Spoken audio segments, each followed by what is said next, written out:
Welcome to the weekly kickoff brought to you by themortgagerule.com for the week of June 1st. Everyone's questioning what is going on with interest rates. Last Wednesday we saw a severe spike going from the 4.75 range all the way up to about 5.5 closing out the day. Then Thursday and Friday settling back down from what seemed to be a knee-jerk reaction. What caused this? It's the 5-year bonds that came up for auction.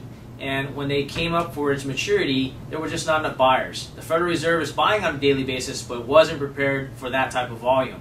Then we come into this week, starting off Monday, we saw interest rates pretty much stabilize, and then we saw them deteriorate and worsen once again.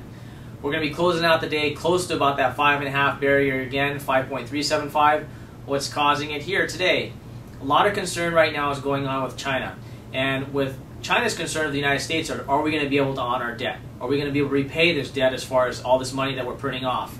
That's why Timothy Geithner is now over there, and it's going to be interesting to see if now soon Obama is going to be making a trip, if that's going to be planned for the future. What the real shock to the system here is, again, with inflation potentially returning. It's not potentially the hyperinflation that some people are worried about, but this is a sure sign that interest rates could be moving higher in the near future.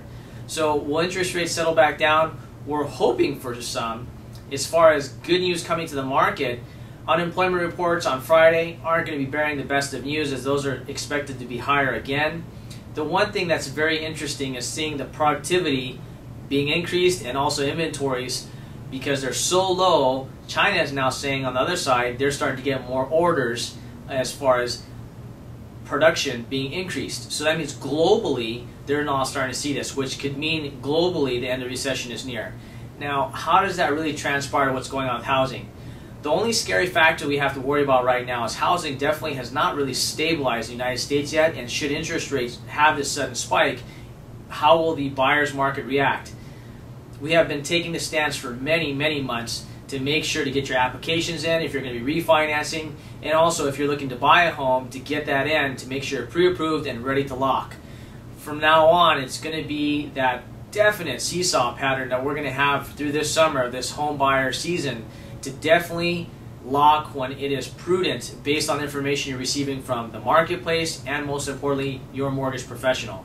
If you are working with a mortgage professional that just doesn't have these tools at hand to make sure you're up to speed with what's going on, we suggest you definitely do interview others, because now more than ever you're going to be working with a professional that really understand what does it mean to be timed right with the market. Stay tuned. We'll bring you any more breaking news as we move forward through this week. Thanks.